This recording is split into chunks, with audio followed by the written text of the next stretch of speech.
Hello friends, आज की इस वीडियो की शुरुआत करते हैं। तो सबसे पहले मैं कल के लिए खेद व्यक्त करता हूं सबसे पहले कि कल मैं आपके साथ एक वीडियो साझा नहीं कर पाया। आप लोगों के कमेंट्स भी थे, लेकिन मैं आपको बताऊं कि टेक्निकल इशू हुआ था कुछ, जिसकी वजह से वीडियो शेयर कर पाना पॉसिबल नहीं था। और कल मैं हालांकि जो वीडियो शेयर करने जा रहा था उसमें मैं कुछ कंपनीज़ के रिज़ल्ट के बारे में भी चर्चा करता। कल HCL टेक का रिज़ल्ट था और इसी तरीके से एक दो कंपनी और थे जिनके बारे में चर्चा करते हम साथ में। और आउटलुक तो आपको पता ही था मेरा क्या रहने वाला है। और देखिएगा, मैं आज आपके साथ एक जो चीज़ शेयर करना चाह रहा हूँ वो देखिएगा, इस चार्ट पे देखिएगा। जब हमने हफ्ते की शुरुआत की थी यानी कि लास्ट फ्राइडे को, बाजार ने कहीं पर भी कोई सिग्नल मंदी का नहीं दिया था, आप जानते हैं ये बात। और देखिएगा, बाजार एकदम तेजी के मोड में था, बिल्कुल स्ट्रेट फॉरवर्ड आप देखेंगे। और अब 5 ट्रेडिंग डे थे ये हफ्ता जो है, इस बार पूरा 5 के 5 दिन ट्रेड हुए हैं। नहीं तो पिछले हफ्ते तक जो है ट्रेड्स आपको पता 4 ही दिन हो रहे थे, एक छुट्टी हो रही थी लगातार 2 हफ्तों से। अब यहाँ पर इस के बाद जब हमने अपनी राय रखी थी market outlook for next week में, तो आप लोग जानते हैं कि हमने वीडियो का शीर्षक ही रखा था निफ्टी तू तो गया। और ये आपके सामने पिक्चर है। निफ्टी ने पांचों के पांचों कैंडल्स रेड बनाई है। देखिएगा, इस बड़ी कैंडल के बनने के बाद तो प्रिडिक्ट करना आसान हो जाता है। ये जो कैंडल बनी ना मंडे को, इस कैंडल के बाद तो आप आगे की जो डाउन साइड है वो आप प्रिडिक्ट कर सकते हो। कोई भी बता देगा कि ठीक है भाई, ये जो कैंडल है इसने 3 कैंडल खा ली हैं। लेकिन जब हम थे संडे में या सैटरडे में, तब ये प्रिडिक्ट करना बड़ा मुश्किल था। और उस समय पर डाउ जोन्स ने भी अच्छी क्लोजिंग दी थी, यानी कि सब क्लोजिंग, कोई ख़राब क्लोजिंग नहीं आई थी, कोई डेटा भी ऐसे नहीं थे ख़राब। और हमने एक कॉन्ट्रा व्यू लिया था। और कुल मिलाकर मुझे याद है कि ये जब मंदी बनी तो मैंने पहले से ही अपना रुख बना लिया था। हालांकि मैं 1-2 दिन जल्दबाजी कर जाता हूँ, थोड़ा सा मैं जल्दी कैलकुलेट करने की कोशिश करता हूँ, उसके बाद बाज़ार थोड़ा सा और चल जाते कभी कभी। लेकिन यहाँ पर हमारा जो था बिल्कुल सही आकलन था। और मुझे याद है कि जब सोमवार को बाज़ार खुले तो मेरे पास कुछ फ़ोन आए, और प्री सेशन के अंदर जब निफ्टी ने भी और बैंक निफ्टी ने भी एक पॉजिटिवली सरप्राइज़ किया कि भाई वो ऊपर की तरफ खुलेंगे, तो मुझे याद है कि मेरे पास 2 फ़ोन पे मेरी बात हुई थी, क्योंकि तीसरे फ़ोन को मैं उठा नहीं पाया था। तो जो दोनों फ़ोन पे मेरी बात हुई थी, मैंने कहा था चिंता ना करिए, खुलते के साथ आप शॉर्ट करिए बाज़ार को। और बाज़ार उसी दिन निफ्टी वहीं पर शॉर्ट हो गया था। और हालांकि हम पोजीशंस बैंक निफ्टी में रखते हैं, तो वहाँ से उसी समय पर अगर शॉर्ट पोजीशन बनाई होगी तो विद इन 15 मिनट्स जो है बाजार ने 400 साढ़े 400 पॉइंट का स्विंग दिया था। उसी दिन 600 से 800 भी लगा था, 799 लगा था, यानी कि 42,600 से 41,799 लगा था विद इन 20 मिनट्स। और ये बाजार का रुख हुआ था। अब बाजार के अंदर देखिएगा, क्लोजिंग ऐसी क्यों हुई या ऐसा क्या था कि बाजार इस हफ्ते बिल्कुल चौपी रहा ऊपर की 2-3 दिन की गिरावट के बाद। अब निफ्टी बैंक की बात करें तो निफ्टी बैंक ने देखिएगा शुरू में संभलने की कोशिश की, पर मैंने कहा था कि निफ्टी नहीं संभलेगा तो बैंक निफ्टी अपने आप को भी नहीं संभाल पाएगा। हालांकि बैंक निफ्टी ने सरप्राइजिंगली मेरे हिसाब से थोड़ी अच्छी क्लोजिंग दे दी। थोड़ी अच्छी का मतलब निफ्टी को आउट परफॉर्म कर दिया। यहाँ पर भी मेरा जो आउटलुक है वो यही है कि 41,500 और 800 के बीच में निफ्टी को एक बार, बैंक निफ्टी को एक बार आना पड़ सकता है या पड़ेगा, मैं ये कह सकता हूँ। अब यहाँ पर ICICI बैंक के रिजल्ट कल हैं। अब देखिएगा, ICICI बैंक के जब रिजल्ट आएंगे ना, तो एक चीज़ पक्की है, अगर ICICI बैंक के रिजल्ट अच्छे आ गए तो बाकी बैंकों के लिए राहत की सांस हो जाएगी। HDFC बैंक का रिजल्ट आ चुका, लेकिन अगर ICICI बैंक का रिजल्ट ठीक नहीं आया या ख़राब हो गया तो आप ये समझ लीजिएगा फिर कुछ नहीं बचने वाला। अगर ICICI बैंक का रिजल्ट बाजार को ख़राब नज़र आया फिर कुछ नहीं बचेगा। कुछ नहीं बचेगा मतलब खाली HDFC बैंक बचेगा, वो अपने मतलब कॉन्ट्रा भी हो सकता है उस समय पर। लेकिन ये पक्का है कि उसके बाद जो कोटक महिंद्रा बैंक पे हमने नीचे से जो है एक वैल्यू बाय सोची थी, और वो अब प्राइस पे आ गई है। वहाँ से दोबारा पलटकर 100 रुपये का डाउनफॉल आप कोटक महिंद्रा बैंक में भी देख सकते हैं। और ऐसा हो सकता है बिल्कुल श्योर कि अगर आईसीआईसी के रिजल्ट में खराबी हुई, इफ़ एनी, मतलब अगर होती है, तो फिर बाजार नहीं बख्शेगा और बाजार 41,500 सोमवार को खुलते के साथ आ जाएगा, बशर्ते कि आईसीआईसी बैंक का रिजल्ट खराब होने चाहिए। तो ऐसा हो सकता है। न्यूट्रल रिजल्ट रहे तो बाजार ऐसे ही घूमता रहेगा, और उस केस में भी हो सकता है सोमवार को ना आए, एक्सपायरी से पहले 41,500 आ जाए। और अगर आईसीआईसी बैंक के रिजल्ट अच्छे आ गए तो बाजार देखिएगा इसी कंसोलिडेशन जोन को, यानी कि 42,000 और को बेस लेते हुए बाजार यहीं पर थोड़ा सा ऊपर की तरफ राह भर सकता है, और वहाँ पर फिर 42,800 तक भी रास्ते खुल सकते हैं। तो कुल मिलाकर आईसीआईसी बैंक ने रिजल्ट ख़राब दिया, ये इंडिकेशन हो जाएगा भैया फिर कुछ नहीं होना। एक्सिस को भी पीटो, एसबीआई को भी पीटो, इंडसइंड को भी पीटो, ठीक है जी, फिर तो सबकी पिटाई होनी है। और फिर जो एयू स्मॉल फाइनेंस बैंक है, वो कंपनी के जो संजय अग्रवाल जी हैं, उनकी रीअपॉइंटमेंट जो है सीएमडी के रूप में हुई है, फिर उसकी भी कोई अनदेखी जो है बाजार करेगा, फिर उसकी भी धुलाई होनी है। फिर आप ये समझ लीजिएगा कि बैंक निफ्टी के सभी शेयर्स की धुलाई शुरू हो जाएगी। अगर आईसीआईसी बैंक ने रिजल्ट ख़राब दे दिए, तो अच्छे दे दिए तो रिलीफ हो जाएगा, आईसीआई तो ठीक करेगा, बाकी स्टॉक स्पेसिफिकली जो है आपको देखना पड़ेगा। और न्यूट्रल रिजल्ट आए तो फिर अब एक कंसोलिडेशन के लिए तैयार रही है। ये मेरा एक सीधा व्यू जो है निकल कर आ रहा है। सर रिलायंस के तो रिजल्ट आ चुके, उस पर क्या राय है आपकी? देखिएगा रिलायंस के जो रिजल्ट है ना, देखो रिलायंस को ना एक दूसरे तरीके से देखिए। रिलायंस ने एक वट वृक्ष है, बहुत बड़ा मतलब ऑर्गेनाइजेशन है, डिफरेंट टाइप के जो है उसके मतलब आप ये कह सकते हैं कि सेगमेंट्स हैं। तो अगर आप उनको देखने जाओगे तो उन डिफरेंट सेगमेंट में जो रिस्क है वो डिफरेंट टाइप्स के हैं, उनके जो चैलेंजेस हैं वो डिफरेंट टाइप्स के हैं, उनकी जो एक्सपेक्टेड रिटर्न्स हैं वो अलग तरीके की है। तो जब आप एक पूरे डाइवर्सिफाइड बिजनेस को देखते हैं और उसके अंदर से स्टैंड अलोन को निकालने की कोशिश करते हैं, तो वहाँ पे वैल्यूएशंस करना काफ़ी डिफ़िकल्ट हो जाता है। हालांकि रिलायंस की जो रिज़ल्ट है वो मुझे प्राइमा फेसी जो मैंने अभी तक देखे, मैं डिटेल में नहीं गया हूँ, मुझे अभी तक रिलायंस के रिज़ल्ट अच्छे लगे। तो ये तो थी मेरी अभी जो रिज़ल्ट है। एचसीएल टेक के भी जो रिज़ल्ट हैं वो देखिएगा, जो कमेंट्री है वो अच्छी नहीं आई, लेकिन एचसीएल टेक को अगर आज आप इन्फोसिस के सामने भी खड़ा करोगे, मुझे लगता है कि इन्फोसिस में भी मौके बनेंगे, एचसीएल टेक में भी मौके बनेंगे, टीसीएस में मौके बनेंगे। लेकिन अगर आप इन्फोसिस के सामने एचसीएल टेक को कंपेयर करोगे तो एचसीएल टेक आज भी इन्फोसिस की गिरावट के बावजूद भी एचसीएल टेक करीबन इन्फोसिस के सामने वैल्यूशन वाइज 15% के डिस्काउंट में मिल रहा है। तो हालांकि वो साइज़ में छोटी कंपनी है, उस एंगल से देखें, बट मुझे एचसीएल टेक के रिजल्ट ठीक लगे। और हालांकि कमेंट्री पूरी आईटी कंपनीज में सभी जगह कमज़ोर है। तो ये मेरी जो है आउटलुक है एचसीएल टेक के बारे में, इन्फोसिस के बारे में भी। बट मुझे पर्सनली ऐसा लगता है कि जो अगले क्वार्टर तक जो भी गिरावट आएगी तो वो शायद आईटी के अंदर एक बाइंग अपॉर्चुनिटीज़ होगी जो 2-3-4 साल के लिए नज़रिए रखता है। और मुझे कोई जो है बहुत सारे व्यूअर्स का सवाल आते हैं क्या सर इन्फोसिस यहाँ पे ले लिया जाए। देखिए मैं कहूँगा अगर आप 50 से 80 रुपये का रिस्क ले सकते हैं तो अच्छा टाइम है, इन्फोसिस लिया जा सकता है यहाँ पे। और अगर यहाँ से 40-50 रुपये की करेक्शन एचसीएल टेक में होती है वो भी लिया जा सकता है।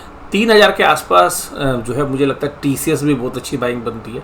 बट ये सब जो है medium term to long term के नज़रिए से आप रखेंगे और स्विंग ट्रेड के एंगल से भी रखेंगे जिन भाव पे मैं कह रहा हूँ, तो भी आप अगर इन भाव पे मिलता है तो 2-3 महीने के अंदर आपको 10% तक की रिटर्न्स उस केस में भी आ सकती है।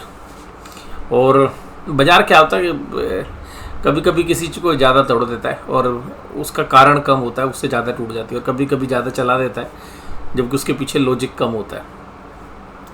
तो 17,624 जहाँ पर बाज़ार आज क्लोज हुए, तो आप कहोगे सर ये रोज़ क्या हो रहा है?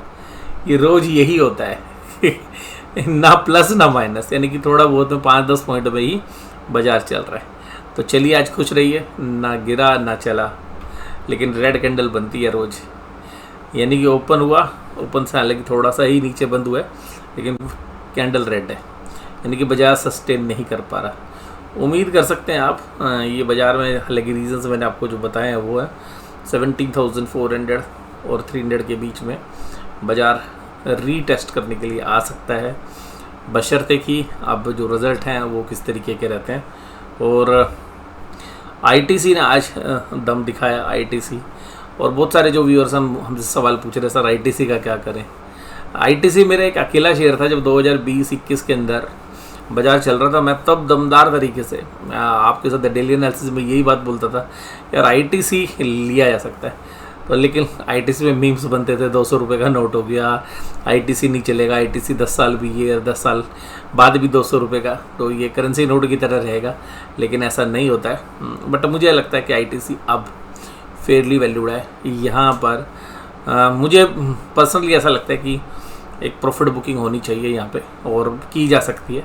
लेकिन इसके संबंध में मुझे 2 स्टोरीज़ याद आ रही हैं, मैं बताता हूँ आपको।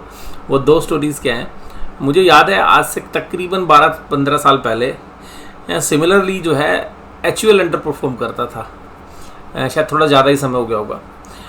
HUL ने उस समय पर अपना 10 ईयर्स का लो लगाया था, शायद वो 100 या 150 रुपये के आसपास कहीं पे था, और उसके बाद उसने कंसोलिडेशन किया था 7-8 साल का, और उसके बाद उस शेयर्स ने जो रनअप किया वो आज तक देखिएगा 2300-2400 रुपये के आसपास शायद HUL पहुंच गया।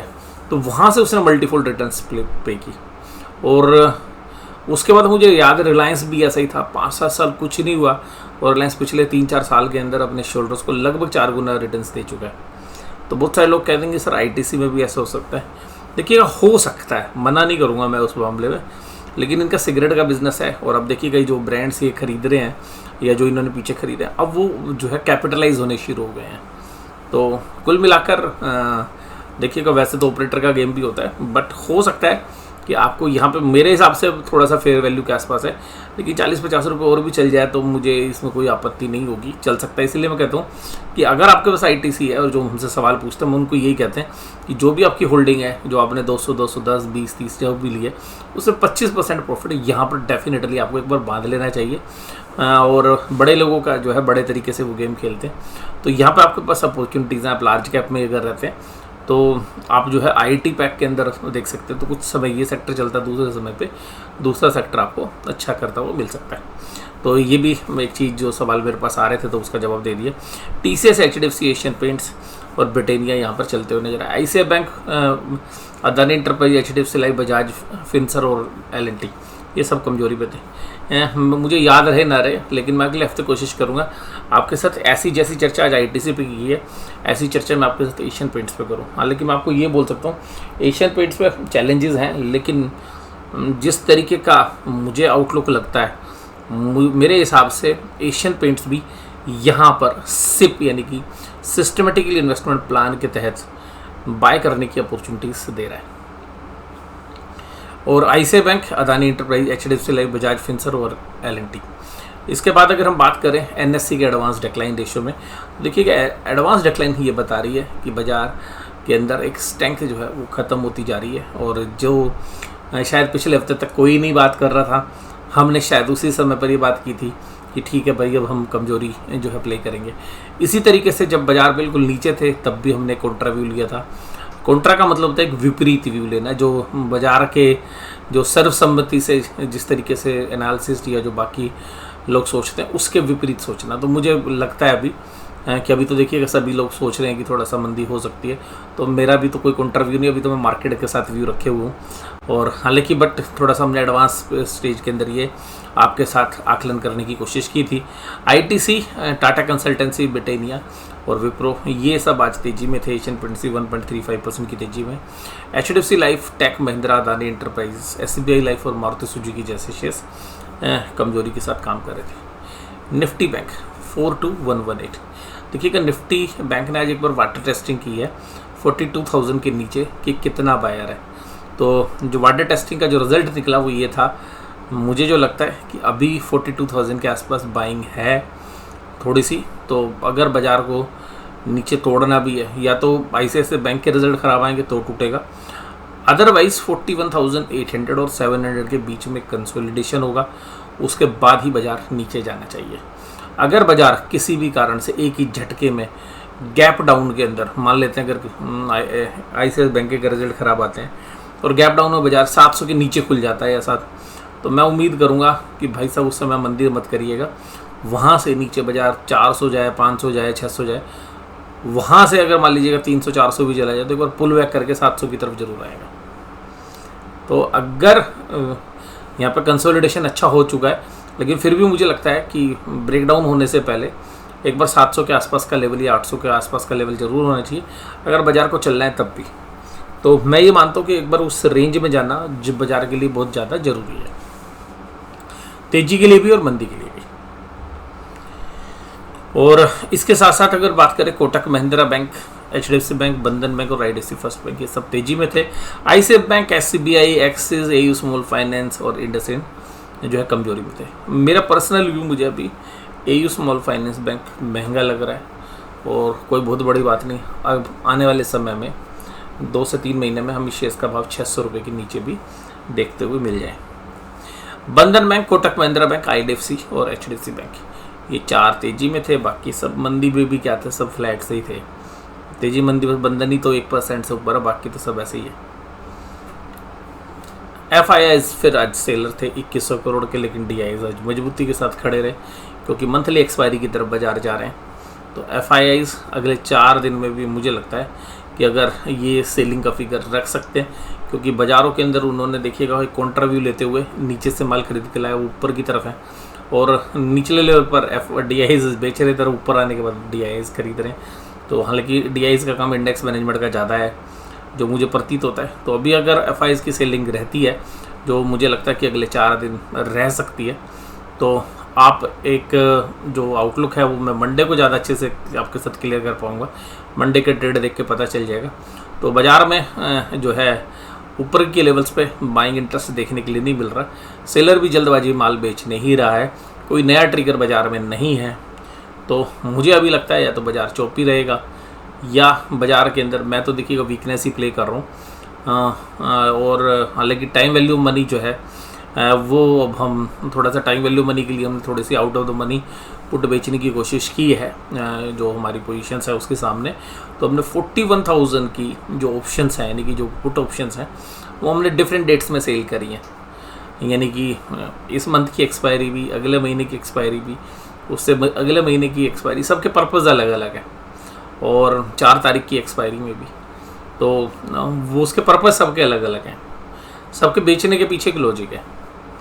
तो बट टाइम वैल्यू मनी को हम कैश करना चाह रहे हैं, क्योंकि अगर बाज़ार ऐसे ही रहता है तो, और फिर भी हमने दूर किया, अगर बाज़ार गिर भी जाएगा तो भी वो ऑप्शंस 41,000 की, और वहाँ पर अगर बाज़ार आता है तो हमारे पास जो स्ट्रेटेजी है वो दिमाग में ऑलरेडी सेट है कि अगर वहाँ पे बाज़ार जाएगा तो जो मई वाली ऑप्शंस है उसको कैसे डील करना है, जो जून की ऑप्शंस बेची हमने उसको कैसे डील करना है, और जो भी नियर की है उसका पर्पज़ क्या है। नियर की का तो पर्पज़ हमारा एक है कि उसमें जो भी अगर हमारा M2 में थोड़ा सा लॉस भी होता है तो उसको हम एक दूसरी पोजीशंस बनाने के लिए यूटिलाइज़ करेंगे।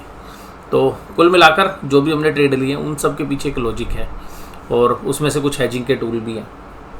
तो बाज़ारों के अंदर अभी जिस तरीके का माहौल है, और तो अब ICICI बैंक का जो रिज़ल्ट है वो बैंकिंग के लिए कल बहुत ही इंपॉर्टेंट रोल प्ले करेगा। उसके जो रिजल्ट्स हैं बाकी बैंकों के लिए भी एक डायरेक्शन वहीं से मिलेगी। FIIs भी बड़े अलर्ट होके इस बार, मैं ही कहूँगा स्मार्टली, अपने इंडेक्स के फ्यूचर्स भी शॉर्ट नहीं कर रहे हैं, स्टॉक फ्यूचर भी शॉर्ट नहीं कर रहे हैं, और वो देख रहे हैं कि गेम तब बनेगा तब बनाएंगे। इसलिए उन्होंने अपनी ऑप्शंस में भी जो है अब सेलिंग करनी शुरू कर दी है। तो सेलिंग का फिगर है, तो जनरली ऐसे फिगर्स में बड़े मूव नहीं आते हैं, नीचे के भी या ऊपर के भी। लेकिन ICICI बैंक का रिजल्ट अगर किसी तरीके का इंडिकेशन देता है तो उसके लिए आपको तैयार रहना चाहिए। तो कल ICICI बैंक के रिजल्ट का एनालिसिस भी हम करेंगे आपके साथ। और पुट कॉल रेशियो में बात करें तो 0.8193 पर आ गई है। निफ्टी की, बैंक निफ्टी की 0.743, दोनों न्यूट्रल हैं। और डाउ जोन्स का इंडस्ट्रियल एवरेज मामूली सी गिरावट के साथ काम कर रहा है। ब्रेंट क्रूड्स की तरफ से खबर आ रही है खुशी वाली, और $81 पर आ गया 85 से।